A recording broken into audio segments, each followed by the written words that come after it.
providers high on the job to doctors prescribing hundreds of opioids, and perhaps most surprising, even after this conduct was identified, most of these providers are still involved in your medical care. You're the secretary. That's Dr. Steve Fanto. For 24 years, he was a licensed doctor specializing in pain management. It's a nurse practitioner that's back there? Yeah. Okay. And you don't help her with any of the services? Yeah. No. Okay. You're very misinformed. Clearly, I'm secretary sitting right here. Fanto can't practice medicine because his license is suspended and has been since 2017. Yet we found more than half a dozen online reviews, some as recent as late last year. Most praise Dr. Fanto's work. And so what's the setup that you have here? Like I said, I'm not answering. And families say that you overprescribed drugs and it led to the death of their loved ones, so we're following up. What about the settlement with the Attorney General's office? It's all public information. In 2017, the State Attorney General's office filed a lawsuit against Incest Therapeutics and 3 doctors. Fanto is one of them. They claim these providers accepted money from Incest in the form of sham speaker fees. In exchange, they wrote lots of prescriptions for Subsys, a highly addictive fentanyl spray that at the time was only approved for cancer patients.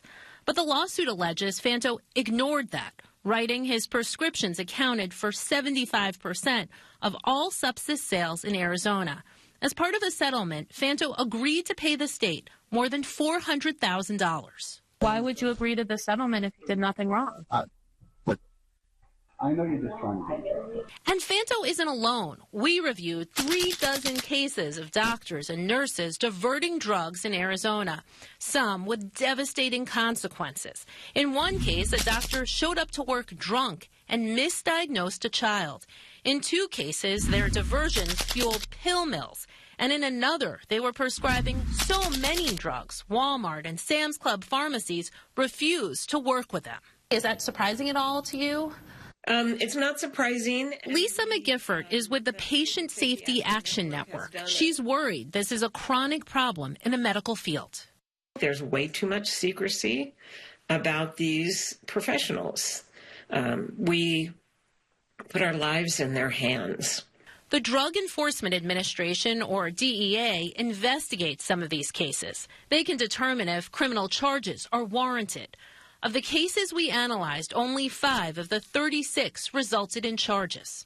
In recent years, the state has added additional layers of oversight. The Board of Pharmacy runs the Prescription Monitoring Program, which reports providers suspected of inappropriately prescribing to the Medical Board and the State Board of Nursing. Addiction is still on the rise. Ken Gandhi is the executive director for the Pharmacy Board and a pharmacist himself. You got healthcare professionals that know about addiction, the potential of these medications, how dangerous they can be, and how closely they need to be monitored. He stressed they only flag a very small percentage of providers. We're not here to dictate how an individual practices. But the decision to discipline doctors or revoke their license is made by the State Medical Board, where 8 of the 12 members are doctors. They declined an interview.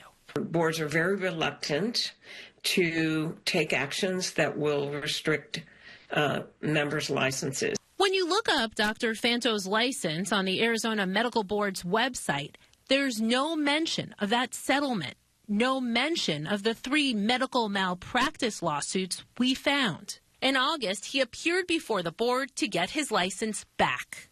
I have completely been humbled and forced to acknowledge the mistakes I have made. The board responded with a decree of censure or a formal public reprimand, citing 4 of his patients, writing he deviated from the standard of care, starting them on high doses of opioids without proper documentation. Would you ever apply to get your license back? I have. I'm waiting to hear back. The Arizona Medical Board confirms Dr. Fanto has an application pending to get his license back, but declined to provide any additional information. So what about the nurse practitioner at his office? Yeah, good question. We wanted to find out more about her. We looked up her license, and what we found is she has a valid license, has no disciplinary action, but as far as we could find, she also has no experience working in the pain management field. But we checked with the nursing board, and that too is legal here in Arizona. Gosh.